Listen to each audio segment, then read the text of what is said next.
ਧਾਰੀ ਫਲ ਮਿਲੇ। परमेश्वर का धन्यवाद है कि परमेश्वर ने आज अच्छा दिन सानू दिता ताकि असी परमेश्वर की हजूरी में बैठ के परमेश्वर का धन्यवाद कर सकीए और प्रार्थना कर सकीए अपने देश के लिए और अपने लोगों के लिए। तो सचमुच प्रभु के असी जिंदा वचन सुनने वास्ते जा रहे हैं और उस वचन सुनने तो पहला मैं दसना चाहता कि सारे भैन भरावां दे लई जो भी इस लॉकडाउन के समय दे विच चलदे समय विच ਤਾਂ ਤੁਸੀਂ ਜਿਹੜਾ परमेश्वर की सेवा ਦੇ ਵਿੱਚ ਤੁਸੀਂ मदद करते रहे हो, जिन्हों ने मदद की है और पैसे के द्वारा ਜਾਂ अपने अलग अलग राशन दे के मदद की है और प्रभु उन्होंने सारे बहुत बरकत देवे और परमेश्वर तुहानूं होर भी वधाए क्योंकि परमेश्वर के वचन च लिखा जो असी एक दुख के घड़ी दे विच असी परमेश्वर के लिए कुछ बीजते हाँ तो 1000 गुणा करके परमेश्वर सानूं दी आशीष दिंदा। तो मैं वचन शुरू करने तो पहला तुहाडे सारिਆਂ ਲਈ छोटी प्रार्थना करना चाहता क्योंकि प्रभु ने मेरे मन दे विच पाया कि मैं तुहाडे वास्ते प्रार्थना करा कि परमेश्वर तुहानूं होर भी वधावे और परमेश्वर तुहाडे होर कम्मां करन नूं ब्लैस करे और इस बीमारी के समय दे विच परमेश्वर तुहाडी रक्षा करे और कोई भी वायरस जिहड़ा है तुहानूं छू ना सके। और मैं तुहाडे लई प्रार्थना करना चाहुंदा। ये सारे अपनी अखां नूं बंद करांगे और सारे आपां मिल के उन्हां सारे लई प्रार्थना करांगे। प्रेमी परमेश्वर पिता मैं तुहाडे बच्चों लई प्रार्थना करदा जो कि इन्हां दिनां दे विच प्रभु जी जदों कर्फ्यू सीगा लॉकडाउन सीगा और तेरे लोग प्रभु जी तेरे सेवक जो है घर में बैठ के प्रार्थना करते थे और प्रभु जी किते भी जा नहीं सकते थे, कुछ भी कर नहीं सकते जो तुसी काम उन्होंने दिता है। पर प्रभु उन्होंने विश्वासी लोगों ने मैं प्रार्थना करदा जिहड़े इन्हां दिनां दे विच प्रभु जी तेरी सेवा विच वध चढ़ के मदद कर रहे हैं और प्रभु जी राशन दे के पैसा दे के प्रभु जी तेरी सेवा विच मदद कर रहे हैं प्रभु जी। और प्रार्थना करदा दिल तो मैं तेरे लोगों को आशीष दिंदा हाँ प्रभु जी और तुसी अपने लोगों को ब्लैस करो बधाओ प्रभु जी उन्होंने राशन नूं प्रभु जी उन्होंने आशीष दिओ उन्होंने धन नूं आशीष दिओ प्रभु जी। और इस दुख की घड़ी दे विच प्रभु तेरे बच्चे कदे भी घाटे विच ना रहन बल्कि उन्हों का कारोबार होर वधे तेरी महिमा विच वधन तेरी तंदुरुस्ती वधे और तेरे बच्चे दिन ब दिन ब्लैस होण और तुहाडे विच वधदे जाण तुहाडी किरपा विच प्रार्थना विच विश्वास विच वधदे जाण और तुहाडा अनुग्रह उन्हां दे जीवनां उपर बनिया रहे। बरकत दो तुहाडे हत्थां विच सौंपदा मसीह यीशु दा नाम लैके मंगदे हां आमीन आमीन। सचमुच परमेश्वर तुहानूं आशीष देवे। और आइए असीं हुण प्रभु दे वचन दे वल जावांगे जो परमेश्वर का जिंदा वचन असी सुनने वास्ते जा रहे हैं। अज प्रभु ने एक वचन जोड़ा है वो मेरे मन दिता है दूसरा इतिहास वह 7वां अध्याय वो आपां अगर 13 वचन तो पढ़ना शुरू करांगे तो उत्थे 12वें वचन तो सुलेमान नूं परमेश्वर ने दर्शन दिता और सुलेमान जदों परमेश्वर दे अगे उस बलियां चढ़ा चुका तो परमेश्वर ने उसनूं दर्शन दिता। उहदी 12वें आयत तो आपां पढ़ना शुरू करांगे।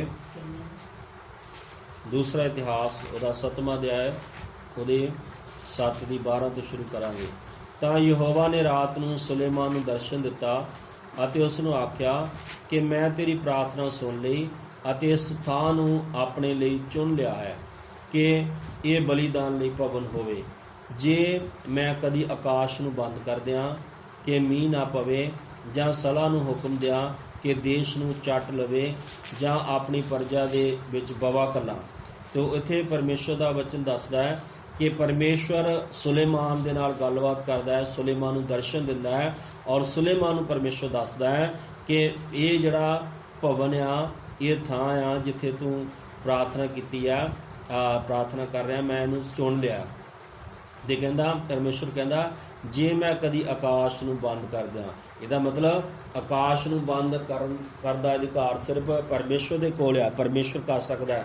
तो परमेश्वर कहंदा मैं जे कदी आकाश नूं बंद कर दियां और जे पे के मीह ना पवे ना सलाह नूं हुक्म दियां कि देश नूं चट कर लवे ते फिर दूसरा भी अपनी प्रजा दे विच बवा घल्लां इहदा मतलब परमेश्वर बवा भी घल सकदा है। ਜਦੋਂ लोग ਜਿਹੜੇ ਹੈਗੇ ਆ ਉਹ ਕੀ ਕਰਦੇ ਆ लोग परमेश्वर की गल नूं नहीं मानते लोग परमेश्वर की आग्याकारी नहीं करते तो परमेश्वर कुछ भी उन्होंने जीवन दे विच ਫਿਰ ਕਰ ਸਕਦਾ ਹੈ, ਕਿਉਂਕਿ ਪਰਮੇਸ਼ਰ ਕੋਲ ਅਧਿਕਾਰ ਹੈ। ਉਸ ਨੇ ਇਨਸਾਨ ਨੂੰ ਕਹਿੰਦਾ, ਤੇ ਜੇ ਮੇਰੀ ਪ੍ਰਜਾ ਜੋ ਮੇਰੇ ਨਾਮ ਦੀ ਅਖਵਾਉਂਦੀ ਹੈ ਅਧੀਨ ਹੋ ਕੇ ਪ੍ਰਾਰਥਨਾ ਕਰੇ ਅਤੇ ਮੇਰੇ ਦਰਸ਼ਨ ਦੀ ਚਾਹਵੰਦ ਹੋਵੇ ਅਤੇ ਆਪਣੇ ਭੈੜੇ ਰਾਹ ਤੋਂ ਮੁੜੇ, ਤਾਂ ਮੈਂ ਸਵਰਗ ਤੋਂ ਸੁਣ ਕੇ ਉਹਨਾਂ ਦੇ ਪਾਪ ਖਿਮਾ ਕਰਾਂਗਾ ਅਤੇ ਉਹਨਾਂ ਦੇ ਦੇਸ਼ ਨੂੰ ਬਹਾਲ ਕਰ ਦਿਆਂਗਾ। ਤੇ ਪਰਮੇਸ਼ਵਰ ਕਹਿੰਦਾ ਫਿਰ ਉਸ ਨੂੰ, ਕਹਿੰਦਾ ਜੇ ਮੇਰੀ ਪ੍ਰਜਾ ਜਿਹੜੀ ਮੇਰੇ ਨਾਮ ਦੀ ਖਵਾਉਂਦੀ ਹੈ ਅਧੀਨ ਹੋ ਕੇ ਪ੍ਰਾਰਥਨਾ ਕਰੇ ਅਤੇ ਮੇਰੇ ਦਰਸ਼ਨ ਦੀ ਚਾਹਵੰਦ ਹੋਵੇ ਅਤੇ ਭੈੜੇ ਰਾਹ ਤੋਂ ਮੁੜੇ। ਉਹਦਾ ਮਤਲਬ ਹੈ ਕਿ ਕਹਿੰਦਾ ਜਿਹੜੀ ਮੇਰੀ ਪ੍ਰਜਾ ਹੈ, ਮੇਰੇ ਲੋਕ ਆ, ਉਹ ਕੀ ਕਰਨ, ਅਧੀਨ ਹੋ ਕੇ ਪ੍ਰਾਰਥਨਾ ਕਰਨ ਮੇਰੇ ਸਾਹਮਣੇ। ਤੋ ਅੱਜ ਆਪਾਂ ਦੇਖਦੇ ਹਾਂ ਕਿ ਪਰਮੇਸ਼ਰ ਇਹ ਚਾਹੁੰਦਾ ਕਿ ਉਹਦੇ ਲੋਕ ਜਿਹੜੇ ਹੈ ਉਹ ਅਧੀਨ ਹੋ ਕੇ ਪ੍ਰਾਰਥਨਾ ਕਰ। ਅਧੀਨ ਹੋਣ ਦਾ ਮਤਲਬ ਇਹ ਆ ਕਿ ਆਪਣੇ ਪਾਪਾਂ ਅਤੇ ਗੁਨਾਹਾਂ ਨੂੰ ਛੱਡਣਾ, ਆਪਣੀਆਂ ਗਲਤੀਆਂ ਨੂੰ ਪਰਮੇਸ਼ਰ ਦੇ ਅੱਗੇ ਮੰਨਣਾ। ਔਰ ਉਹਦੇ ਅੱਗੇ ਉਹੀ ਲਿਖਿਆ ਜਾ ਕੇ, ਜੇ ਮੇਰੀ ਪ੍ਰਜਾ ਜੋ ਮੇਰੇ ਨਾਮ ਦੀ ਖਵਾਉਂਦੀ ਹੈ ਅਧੀਨ ਹੋ ਕੇ ਪ੍ਰਾਰਥਨਾ ਕਰੇ, ਮੇਰੇ ਦਰਸ਼ਨ ਦੀ ਚਾਹਵੰਦ ਹੋਵੇ ਔਰ ਆਪਣੇ ਭੈੜੇ ਰਾਹ ਤੋਂ ਮੁੜੇ। ਤੇ ਉਹਦਾ ਮਤਲਬ ਹੈ ਅਧੀਨ ਤਾਂ ਹੀ ਹੋਣਾ ਹੁੰਦਾ ਬੰਦਾ ਜਦੋਂ ਆਪਣੇ ਭੈੜੇ ਰਾਹਾਂ ਨੂੰ ਛੱਡਦਾ ਹੈ, ਫਿਰ ਉਹ ਅਧੀਨ ਹੁੰਦਾ। ਪਰ ਬਚਨ 'ਚ ਲਿਖਿਆ ਕਿ ਉੱਚੇ ਹੋਣ ਤੋਂ ਪਹਿਲਾਂ, ਆਦਰ ਆਉਣ ਤੋਂ ਪਹਿਲਾਂ ਇਨਸਾਨ ਦੇ ਜੀਵਨ ਦੇ ਵਿੱਚ ਅਧੀਨਗੀ ਆਉਂਦੀ ਹੈ, ਅਧੀਨਪਨ ਆਉਂਦਾ ਹੈ, ਅਤੇ ਉਹ ਉੱਚਾ ਹੁੰਦਾ, ਉਹਦਾ ਨਿਸ਼ਾਨੀ ਹੁੰਦੀ ਆ ਕਿ ਹੁਣ ਇਹ ਉੱਚਾ ਹੋਣ ਜਾ ਰਿਹਾ। ਪਰ ਲਿਖਿਆ ਵੀ ਡਿੱਗਣ ਤੋਂ ਪਹਿਲਾਂ ਇਨਸਾਨ ਦੇ ਜੀਵਨ ਦੇ ਵਿੱਚ ਘਮੰਡ ਆਉਂਦਾ ਹੈ, ਹੰਕਾਰ ਆ ਜਾਂਦਾ, ਉਹ ਕਿਸੇ ਨੂੰ ਕੋਈ ਸਮਝਦਾ ਹੀ ਨਹੀਂ ਆ। ਉਹ ਕਹਿੰਦਾ ਵੀ ਮੇਰੇ ਤੋਂ ਵੱਡਾ ਕੋਈ ਹੈ ਹੀ ਨਹੀਂ, ਮੇਰੇ ਤੋਂ ਵਧੀਆ ਕੋਈ ਬੰਦਾ ਹੈ ਹੀ ਨਹੀਂ। ਇਸ ਕਰਕੇ ਅੱਜ ਆਪਾਂ ਦੇਖਦੇ ਹਾਂ, ਅੱਜ ਇਨਸਾਨ ਜਿਹੜੇ ਵਿਸ਼ਵਾਸੀ ਲੋਕਾਂ ਦਾ ਵੀ ਜੀਵਨ ਹੈ, ਅੱਜ ਕੁਛ ਲੋਕ ਬੁੱਝ ਰਹੇ ਆ, ਕੁਛ ਲੋਕ ਅੱਜ ਵੀ ਇਸ ਸੰਗਤੀ ਦੇ ਕਾਰਨ, ਸੰਗਤੀ ਨਾ ਹੋਣ ਦੇ ਕਾਰਨ, ਇਕੱਠੇ ਨਾ ਹੋਣ ਦੇ ਕਾਰਨ ਕੁਛ ਲੋਕ ਜਿਹੜੇ ਆ ਉਹ ਠੰਡੇ ਪੈ ਰਹੇ ਹੈ, ਪਾਪ ਵਿੱਚ ਜਾ ਰਹੇ ਹੈ, ਗੁਨਾਹ ਵਿੱਚ ਜਾ ਰਹੇ ਹੈ, ਗਲਤੀਆਂ ਵਿੱਚ ਜਾ ਰਹੇ ਹੈ, ਪਰਮੇਸ਼ਰ ਤੋਂ ਦੂਰ ਹੁੰਦੇ ਜਾ ਰਹੇ ਹੈ। ਪਰ ਪ੍ਰਭੂ ਦਾ ਵਚਨ ਕਹਿੰਦਾ, ਮੇਰੀ ਪ੍ਰਜਾ ਜਿਹੜੀ ਮੇਰੇ ਨਾਮ ਦੀ ਖਵਾਉਂਦੀ ਹੈ ਅਧੀਨ ਹੋ ਕੇ ਪ੍ਰਾਰਥਨਾ ਕਰੇ, ਨਮਰ ਹੋ ਕੇ ਪ੍ਰਾਰਥਨਾ ਕਰੇ ਔਰ ਆਪਣੇ ਆਪ ਨੂੰ ਮੇਰੇ ਸਾਹਮਣੇ ਰੱਖ ਦੇ। ਆਪਾਂ ਨੂੰ ਪਤਾ ਕਿ ਪਰਮੇਸ਼ਰ ਦੇ ਵਚਨ ਦੇ ਵਿੱਚ ਜਿਸ ਸਮੇਂ ਨੂਹ ਦੇ ਸਮੇਂ ਦੇ ਵਿੱਚ ਪਰਮੇਸ਼ਰ ਨੇ ਦੇਖਿਆ ਕਿ ਲੋਕਾਂ ਦਾ ਪਾਪ ਜਿਹੜਾ ਸੀਗਾ, ਲੋਕਾਂ ਦੀ ਬੁਰਾਈ ਜਿਹੜੀ ਸੀ ਉਹ ਬਹੁਤ ਜ਼ਿਆਦਾ ਵੱਧ ਚੁੱਕੀ ਸੀਗੀ। ਪਰ ਇਹ ਸੀਗਾ ਕਿ ਪਰਮੇਸ਼ਰ ਨੇ ਉਸ ਸਮੇਂ ਦੇ ਵਿੱਚ ਆਪਣੇ ਬੰਦੇ ਨੂਹ ਨੂੰ ਦੇਖਿਆ, ਉਹਦੇ ਪਰਿਵਾਰ ਨੂੰ ਦੇਖਿਆ ਕਿ ਉਹ ਪਰਮੇਸ਼ਰ ਦੇ ਪਿੱਛੇ ਚੱਲਣ ਵਾਲਾ ਸੀਗਾ, ਪਰਮੇਸ਼ਰ ਦੀ ਮਰਜ਼ੀ ਨੂੰ ਪੂਰਾ ਕਰਨ ਵਾਲਾ ਸੀਗਾ, ਧਰਮੀ ਬੰਦਾ ਸੀਗਾ ਔਰ ਪਰਮੇਸ਼ਰ ਦੇ ਵਚਨ ਦੇ ਨਾਲ ਚੱਲਣ ਵਾਲਾ ਸੀਗਾ, ਪਰਮੇਸ਼ਰ ਦੀ ਮਰਜ਼ੀ ਨੂੰ ਪੂਰਾ ਕਰਨ ਵਾਲਾ ਸੀਗਾ। ਅਤੇ ਪਰਮੇਸ਼ਰ ਨੇ ਦੇਖਿਆ ਔਰ ਪਰਮੇਸ਼ਰ ਨੇ ਨੂਹ ਨੂੰ ਉਹ ਬੁਲਾਇਆ, ਪਰਮੇਸ਼ਰ ਨੇ ਨੂਹ ਦੇ ਨਾਲ ਗੱਲਬਾਤ ਕੀਤੀ ਔਰ ਪਰਮੇਸ਼ਰ ਨੇ ਕਿਹਾ, ਮੈਂ ਇਸ ਧਰਤੀ ਨੂੰ ਨਾਸ਼ ਕਰਨ ਵਾਲਾ, ਕਿਉਂਕਿ ਇਹਨਾਂ ਦੇ ਜਿਹੜੇ ਪਾਪ ਆ, ਇਹਨਾਂ ਦੇ ਜਿਹੜੇ ਗੁਨਾਹ ਆ ਮੇਰੇ ਅੱਗੇ ਬਹੁਤ ਜ਼ਿਆਦਾ ਵੱਧ ਚੁੱਕੇ ਆ ਅਤੇ ਮੈਂ ਹੁਣ ਸਹਾਰ ਨਹੀਂ ਸਕਦਾ। ਅਤੇ ਨੂਹ ਨੇ ਜਾ ਕੇ 120 ਸਾਲ ਤੱਕ ਨੂਹ ਨੇ ਮਨਾਦੀ ਕੀਤੀ ਉਸ ਧਰਤੀ ਉੱਤੇ। ਉਹਨਾਂ ਲੋਕਾਂ ਦੇ ਵਿੱਚ ਜਾ ਕੇ ਉਹਨਾਂ ਨੂੰ ਦੱਸਿਆ ਕਿ ਪਰਮੇਸ਼ਵਰ ਇਸ ਧਰਤੀ ਦੇ ਉੱਤੇ 40 ਦਿਨ ਅਤੇ 40 ਰਾਤਾਂ ਮੀਂਹ ਪਾਉਣ ਵਾਲਾ, ਅਤੇ ਪਰਮੇਸ਼ਰ ਤੁਹਾਨੂੰ ਪਾਣੀ ਦੇ ਨਾਲ ਇਹ ਧਰਤੀ ਜਿਹੜੀ ਹੈ ਸਭ ਕੁਛ ਨਾਸ਼ ਹੋ ਜਾਏਗਾ। ਪਰ ਇੱਕ ਵੀ ਬੰਦੇ ਨੇ ਉਹਦੀ ਗੱਲ ਦੇ ਉੱਤੇ ਵਿਸ਼ਵਾਸ ਨਹੀਂ ਕੀਤਾ, ਕਿਉਂਕਿ ਉਹ ਲੋਕ ਕਾਹਦੇ ਵਿੱਚ ਸੀਗੇ, ਪਾਪ ਦੇ ਵਿੱਚ ਡੁੱਬੇ ਹੋਏ ਸੀਗੇ, ਆਪਣੇ ਐਸ਼ੋ ਆਰਾਮ ਦੇ ਵਿੱਚ ਡੁੱਬੇ ਹੋਏ ਸੀਗੇ, ਆਪਣੀ ਮਰਜ਼ੀ ਦੇ ਅਨੁਸਾਰ ਚੱਲ ਰਹੇ ਸੀਗੇ ਔਰ ਉਹਨਾਂ ਨੇ ਕਿਸੇ ਨੇ ਵੀ ਪਰਮੇਸ਼ਵਰ ਦੇ ਬੰਦੇ ਨੂਹ ਦੀ ਗੱਲ ਨੂੰ ਨਹੀਂ ਸੁਣਿਆ, ਨੂਹ ਦੀ ਆਵਾਜ਼ ਨੂੰ ਨਹੀਂ ਸੁਣਿਆ, ਬਲਕਿ ਉਹਨਾਂ ਨੇ ਸੋਚਿਆ ਇਹ ਤੇ ਬੰਦਾ ਪਾਗਲ ਹੋ ਗਿਆ। ਉਹਨਾਂ ਨੇ ਨੂਹ ਨੇ ਕਿਹਾ, ਇੱਕ ਦਿਨ ਪਰਮੇਸ਼ਵਰ ਕੀ ਕਰੇਗਾ, ਬਰਸਾਤ ਆਏਗੀ, ਬਰਖਾ ਆਏਗੀ ਔਰ ਪਰਮੇਸ਼ਵਰ ਇਸ ਧਰਤੀ ਨੂੰ ਪਾਣੀ ਦੇ ਨਾਲ ਨਾਸ਼ ਕਰ ਦੇਗਾ।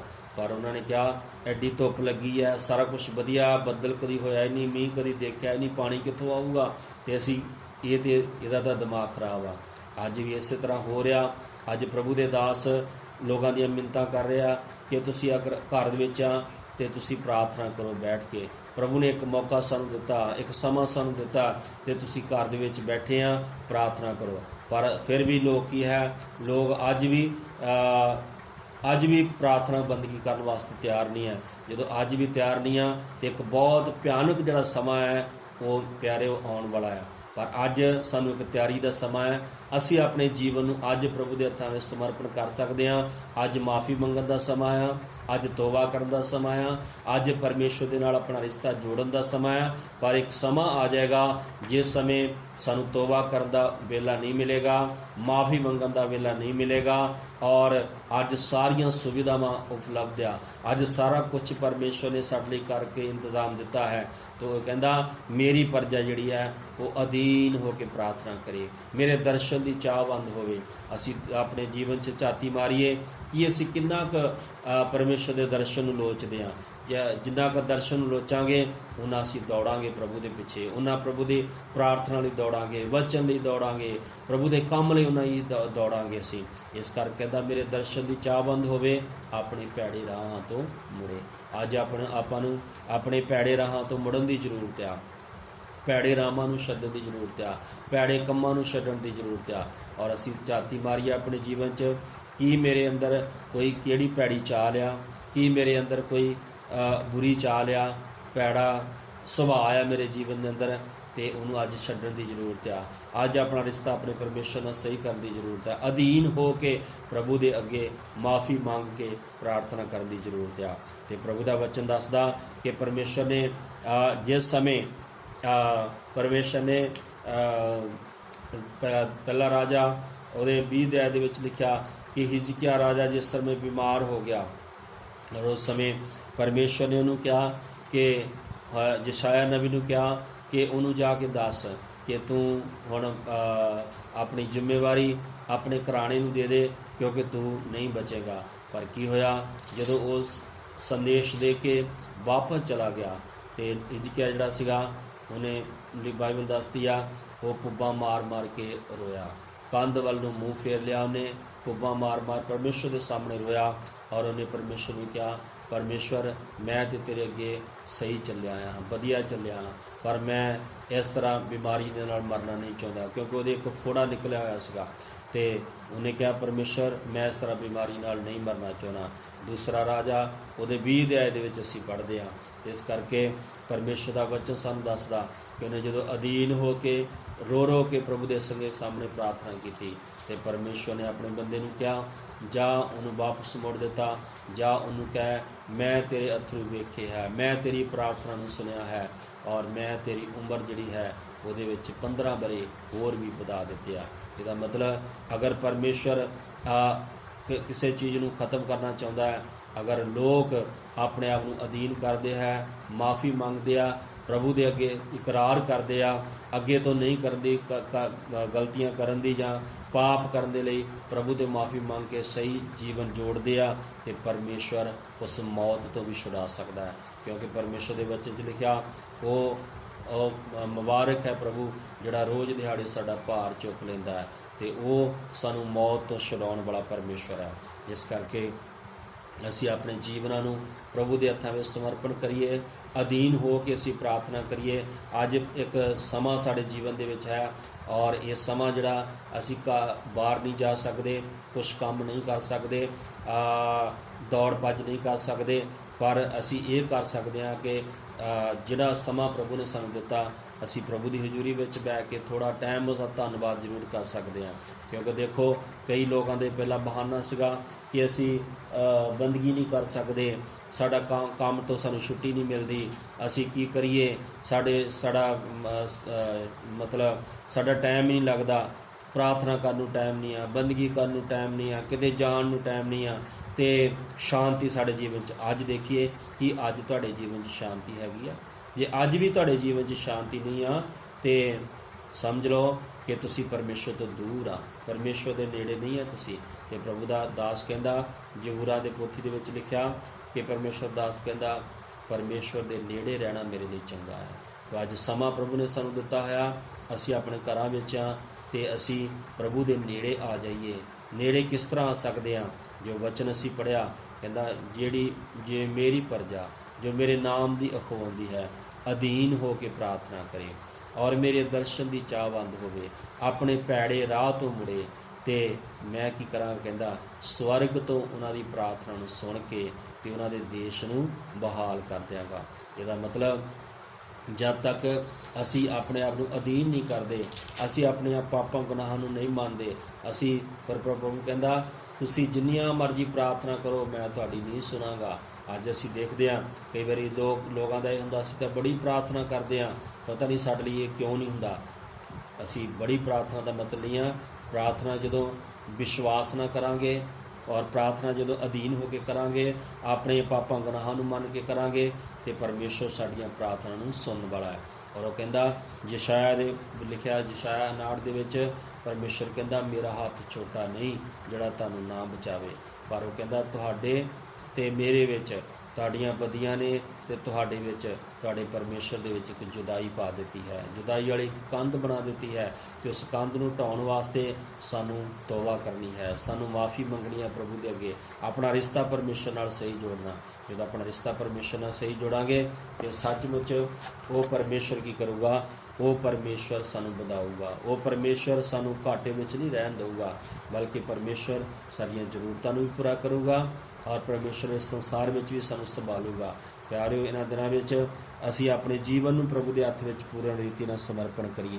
ਜਿਸ ਸਮੇਂ ਅਸੀਂ ਦੇਖਦੇ ਹਾਂ ਕਿ ਜੋਨਾ ਦੇ ਸਮੇਂ ਦੇ ਵਿੱਚ ਉਸ ਨੀਨਵਾ ਸ਼ਹਿਰ ਦੇ ਅੰਦਰ ਜਦੋਂ ਪਰਮੇਸ਼ਰ ਨੇ ਉਹਨਾਂ ਉੱਤੇ ਇੱਕ ਸਜ਼ਾ ਘੱਲੀ ਔਰ ਪਰਮੇਸ਼ਰ ਨੇ ਆਪਣੇ ਦਾਸ ਨੂੰ ਕਿਹਾ ਜਾ ਉਹਨਾਂ ਨੂੰ ਕਹਿ ਦੇ ਕਿ ਮੈਂ ਤੁਹਾਨੂੰ ਖਤਮ ਕਰਨ ਵਾਲਾ, ਮੈਂ ਸ਼ਹਿਰ ਨੂੰ ਨਾਸ਼ ਕਰਨਾ ਹੈ। ਤਾਂ ਉਹਨਾਂ ਨੇ ਕੀ ਕੀਤਾ, ਆਪਣੇ ਆਪ ਨੂੰ ਪ੍ਰਭੂ ਦੇ ਅੱਗੇ ਰੱਖ ਦਿੱਤਾ, ਪਰਮੇਸ਼ਰ ਦੇ ਅੱਗੇ ਮਾफ़ੀ ਮੰਗੀ, ਪ੍ਰਾਰਥਨਾ ਕਰਨੀ ਸ਼ੁਰੂ ਕਰ ਦਿੱਤੀ, ਵਰਤ ਰੱਖ ਲਿਆ, ਤਰਲੇ ਕਰਨੇ ਸ਼ੁਰੂ ਕਰ ਦਿੱਤੇ ਤੇ ਪਰਮੇਸ਼ਰ ਨੇ ਉਹਨਾਂ ਨੂੰ ਕੀ ਕਰ ਦਿੱਤਾ, ਉਹਨਾਂ ਦੇ ਪਾਪਾਂ ਨੂੰ ਪਰਮੇਸ਼ਰ ਨੇ ਮਾफ़ ਕਰ ਦਿੱਤਾ, ਉਹਨਾਂ ਦੀਆਂ ਗਲਤੀਆਂ ਨੂੰ ਪਰਮੇਸ਼ਰ ਨੇ ਮਾफ़ ਕਰ ਦਿੱਤਾ। ਤੇ ਇਸ ਕਰਕੇ ਅੱਜ ਵੀ ਉਹ ਪਰਮੇਸ਼ਰ ਜਿਉਂਦਾ ਪਰਮੇਸ਼ਰ ਹੈ, ਕਿਉਂਕਿ ਪ੍ਰਭੂ ਦੇ ਵਿੱਚ ਲਿਖਿਆ ਜਦੋਂ ਪਹਿਲਾ ਯੋਹੰਨਾ ਉਹਦੀ 1:7 ਵਿੱਚ ਪੜ੍ਹਦੇ ਹਾਂ, ਉੱਥੇ ਲਿਖਿਆ ਜੇ ਉਹ ਚਾਨਣ ਵਿੱਚ ਆ ਤੇ ਜੇ ਅਸੀਂ ਚਾਨਣ ਵਿੱਚ ਚੱਲੀਏ ਤੇ ਸਾਡੀ ਆਪਸ ਵਿੱਚ ਸੰਗਤੀ ਆ ਤੇ ਉਹਦੇ ਪੁੱਤਰ ਯਿਸੂ ਦਾ ਲਹੂ ਸਾਨੂੰ ਸਾਰੇ ਪਾਪਾਂ ਤੋਂ ਸ਼ੁੱਧ ਕਰਦਾ ਹੈ। ਅਗਰ ਅਸੀਂ ਅੱਜ ਵੀ ਆਪਣੇ ਜੀਵਨ ਨੂੰ ਪ੍ਰਭੂ ਦੇ ਹੱਥਾਂ ਵਿੱਚ ਸਮਰਪਣ ਕਰੀਏ, ਯਿਸੂ ਦੇ ਲਹੂ ਦੇ ਅੰਦਰ ਆਪਣੇ ਆਪ ਨੂੰ ਛੁਪਾਈਏ ਤੇ ਉਸ ਲਹੂ ਦੇ ਦੁਆਰਾ ਸਾਡੀਆਂ ਬਿਮਾਰੀਆਂ ਦੂਰ ਹੁੰਦੀਆਂ, ਪਾਪਾਂ ਦੀ ਮਾफ़ੀ ਮਿਲਦੀ ਹੈ ਔਰ ਕੋਈ ਤਰ੍ਹਾਂ ਦਾ ਵਾਇਰਸ ਸਾਡੇ ਉੱਤੇ ਰਾਜ ਨਹੀਂ ਕਰ ਸਕਦਾ, ਕਿਉਂਕਿ ਯਿਸੂ ਦੇ ਲਹੂ ਦੇ ਵਿੱਚ ਨਹੀਂ ਸਾਮਰਥ ਆ। ਯਿਸੂ ਦਾ ਲਹੂ ਸਾਨੂੰ ਸ਼ੁੱਧ ਕਰਦਾ ਹੈ, ਯਿਸੂ ਦਾ ਲਹੂ ਸਾਨੂੰ ਪਵਿੱਤਰ ਕਰਦਾ ਹੈ ਔਰ ਯਿਸੂ ਦਾ ਲਹੂ ਸਾਨੂੰ ਚੰਗਿਆ ਕਰਦਾ। ਇਸ ਕਰਕੇ ਅਸੀਂ ਪ੍ਰਭੂ ਦੇ ਪਿਆਰ ਦੇ ਵਿੱਚ ਵਧੀਏ, ਇਹਨਾਂ ਦਿਨਾਂ ਵਿੱਚ ਪ੍ਰਾਰਥਨਾ ਵਿੱਚ ਵਧੀਏ। ਜਿੰਨੇ ਦਿਨ ਇਹ ਲੋਕਡਾਊਨ ਚੱਲਦਾ ਹੈ ਅਸੀਂ ਸਰਕਾਰ ਦੀ ਆਗਿਆ ਨੂੰ ਮੰਨੀਏ, ਆਪਣੇ ਘਰਾਂ ਵਿੱਚ ਰਹੀਏ ਔਰ ਪ੍ਰਭੂ ਦੀ ਸੰਗਤੀ ਵਿੱਚ ਰਹੀਏ, ਪ੍ਰਭੂ ਦੇ ਪ੍ਰਾਰਥਨਾ ਵਿੱਚ ਜੁੜੇ ਰਹੀਏ ਤਾਂ ਕਿ ਪਰਮੇਸ਼ਰ ਨਾਲ ਹੋਰ ਵੀ ਆਪਣਾ ਰਿਸ਼ਤਾ ਗਹਿਰਾ ਕਰੀਏ।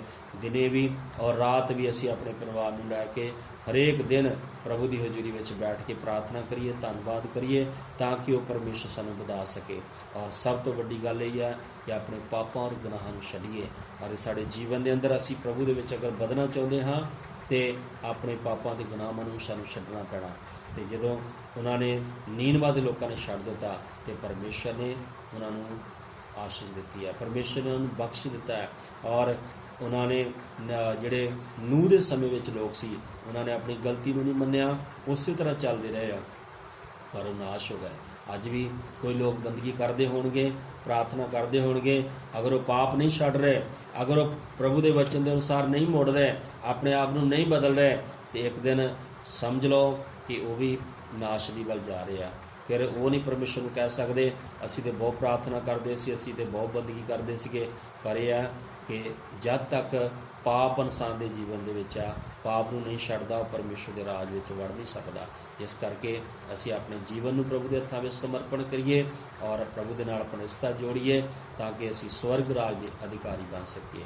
ਤੇ ਪ੍ਰਭੂ ਇਸ ਬਚਨ ਦੇ ਨਾਲ ਸਾਨੂੰ ਆਸ਼ੀਸ਼ ਦੇ, ਦਿਨ ਪ੍ਰਤੀ ਦਿਨ ਪ੍ਰਭੂ ਵਿੱਚ ਵਧਦੇ ਜਾਈਏ ਔਰ ਆਪਣੇ ਜੀਵਨ ਨੂੰ ਪ੍ਰਭੂ ਦੇ ਹੱਥਾਂ ਵਿੱਚ ਸਮਰਪਣ ਕਰੀਏ, ਕਿਉਂਕਿ ਪਰਮੇਸ਼ਰ ਦੇ ਵਿੱਚ ਜੇ ਲਿਖਿਆ ਪਰਮੇਸ਼ਰ ਕਿਸੇ ਦੀ ਹਲਾਕਤ ਨਾਸ਼ ਨਹੀਂ ਚਾਹੁੰਦਾ, ਪਰਮੇਸ਼ਰ ਚਾਹੁੰਦਾ ਸਭ ਲੋਕ ਬਚਾਏ ਜਾਣ, ਸਭ ਲੋਕ ਤੋਬਾ ਵੱਲ ਮੁੜਨ। ਇਸ ਕਰਕੇ ਇਹ ਪ੍ਰਭੂ ਦਾ ਵਚਨ ਹੈ ਕਿ ਮੇਰੀ ਪ੍ਰਜਾ ਜਿਹੜੀ ਮੇਰੇ ਨਾਮ ਦੀ ਖੋਂਦੀ ਹੈ ਅਧੀਨ ਹੋ ਕੇ ਪ੍ਰਾਰਥਨਾ ਕਰੇ, ਮੇਰੇ ਦਰਸ਼ਨ ਦੀ ਚਾਹਵੰਦ ਹੋਵੇ, ਭੈੜੇ ਰਾਹਾਂ ਤੋਂ ਮੁੜੇ ਤਾਂ ਮੈਂ ਸਵਰਗ ਤੋਂ ਉਹਨਾਂ ਦੀ ਪ੍ਰਾਰਥਨਾ ਨੂੰ ਸੁਣ ਕੇ ਉਹਨਾਂ ਦੇ ਦੇਸ਼ ਨੂੰ ਬਹਾਲ ਕਰ ਦਿਆਂਗਾ।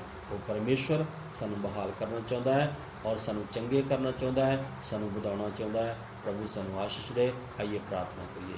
ਪ੍ਰੇਮੀ ਪਰਮੇਸ਼ਰ ਪਿਤਾ, ਧੰਨਵਾਦ ਕਰਦੇ ਹਾਂ। ਮੈਂ ਤੁਹਾਡੇ ਬੱਚਿਆਂ ਲਈ ਪ੍ਰਾਰਥਨਾ ਕਰਦਾ ਪ੍ਰਭੂ ਜੀ, ਔਰ ਜਦੋਂ ਤੁਹਾਡੇ ਬੱਚੇ ਇਸ ਵਚਨ ਨੂੰ ਸੁਣਨਗੇ, ਤੇਰੇ ਪ੍ਰਭੂ ਵਚਨ ਦੇ ਅਨੁਸਾਰ ਚੱਲਣ ਔਰ ਆਪਣੇ ਆਪ ਨੂੰ ਅਧੀਨ ਕਰਨ ਪ੍ਰਭੂ ਜੀ, ਔਰ ਤੇਰੇ ਵਚਨ ਦੇ ਅੱਗੇ ਪ੍ਰਭੂ ਆਪਣੇ ਆਪ ਨੂੰ ਰੱਖ ਦੇਣ ਔਰ ਪ੍ਰਾਰਥਨਾ ਕਰਨ ਪ੍ਰਭੂ ਜੀ, ਤੋਬਾ ਕਰਨ ਆਪਣੇ ਪਾਪਾਂ ਗੁਨਾਹਾਂ ਤੋਂ, ਤਾਂ ਕਿ ਤੇਰੇ ਸਵਰਗ ਰਾਜ ਵਾਸਤੇ ਤਿਆਰ ਹੋ ਸਕਣ। ਵੱਡੀ ਦਇਆ ਕਿਰਪਾ ਕਰੋ, ਆਪਣੇ ਹੱਥਾਂ ਵਿੱਚ ਲੈ ਕੇ ਚਲਾਓ। ਤੁਹਾਡੀ ਕਿਰਪਾ ਔਰ ਤਰਸ ਸਭ ਦੇ ਜੀਵਨਾਂ ਉੱਪਰ ਬਣਿਆ ਰਹੇ। ਕਲੀਸਿਆ ਦਿਨ ਪਰ ਦਿਨ ਵੱਧਦੀ ਜਾਏ ਔਰ ਇਹ ਕਲੀਸਿਆ ਪ੍ਰਾਰਥਨਾ ਵਿੱਚ ਤੇਰੇ ਕੰਮਾਂ ਵਿੱਚ ਵੱਧਦੀ ਜਾਏ। ਦਇਆ ਕਿਰਪਾ ਕਰੋ, ਆਪਣੇ ਹੱਥਾਂ ਵਿੱਚ ਲੈ ਕੇ ਚਲਾਓ। ਸਾਡੀ ਪ੍ਰਾਰਥਨਾ ਬੇਨਤੀ ਨੂੰ ਸੁਣਿਆ, ਧੰਨਵਾਦ। ਮਸੀਹ ਯਿਸੂ ਦਾ ਨਾਮ ਲੈ ਕੇ ਮੰਗਦੇ ਆਮੀਨ। ਸਭ ਨੂੰ ਜੈ ਮਸੀਹ ਦੀ। ਸਭ ਨੂੰ ਬਰਕਤ ਦੇ।